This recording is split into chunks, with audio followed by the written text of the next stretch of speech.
हमारे बेचारे जो पंजाबी भाई हैं ना, उनका एक बड़ा गम ये होता है कि उनके साइज का कोई अच्छा जूता नहीं मिलता। मेजॉरिटी ऐसा होता है कि जो इंटरनेशनल लेवल की लॉट्स होती हैं ना, जो चाइना से आती हैं, वियतनाम से आती हैं, इंडोनेशिया से, वो ज्यादातर ऐसी लॉट्स होती हैं जिनमें 40 से लेकर 44 तक 43 तक साइज मौजूद होता है। 44, 45, 46, 47, 48, 49 और 50 ये वाले साइजेस मौजूद ही नहीं होते। हमारे पंजाब में, चूंकि पंजाब का जो रकबा है वो बहुत बड़ा, और बड़े शहर इसमें आते हैं, बड़े गांव, बड़े देहात आते हैं, और बड़े शौकीन लोग मौजूद हैं, लेकिन उनके साइज में आर्टिकल्स मौजूद ही नहीं होते हैं। आज हमारे पास रीबॉक के अंदर 2 ऐसे आर्टिकल्स मौजूद हैं जो बड़े साइजेस के अंदर मौजूद हैं, जिनमें 45, 46, 47 साइजेस अवेलेबल हैं। तो फौरी तौर पे अनबॉक्सिंग करते हैं। सबसे पहला आर्टिकल जो हम रीबॉक के अंदर अनबॉक्सिंग करने लगे हैं उसका नाम है रीबॉक लाइट प्लस 2.0। यूनिसेक्स का आर्टिकल है, लेकिन चूंकि हमारे पास इसमें साइजेस सारे के सारे बड़े हैं तो अनबॉक्सिंग करते हैं और फौरी तौर पे दिखाते हैं।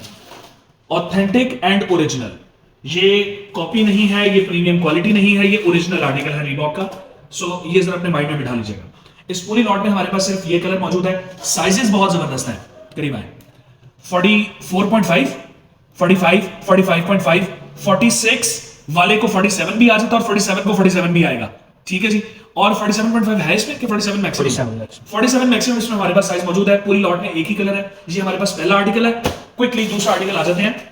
Reebok Ridge Rider 6.0। ये आउटडोर कैटेगरी का रीबॉक का आर्टिकल आता है। अप्रैल 2021 की इसकी मैन्युफैक्चरिंग है और इसके अंदर भी सिर्फ यही कलर मौजूद है, ब्लू के कॉम्बिनेशन के साथ। और इसके अंदर हमारे पास सिर्फ 2 साइजेस मौजूद हैं। चूंकि ये इंटरनेशनल लेवल की लॉट्स होती हैं, साइजेस हमारी मर्जी के नहीं आते। इसमें एक हमारे पास 42 साइज मौजूद है, प्रॉपर 42 साइज, और एक है 50 साइज। अगर आप में से किसी का 50 साइज है तो फौरी तौर पे ऑर्डर प्लेस कीजिए, कैटलॉग के अंदर अपलोड कर दिया जाए।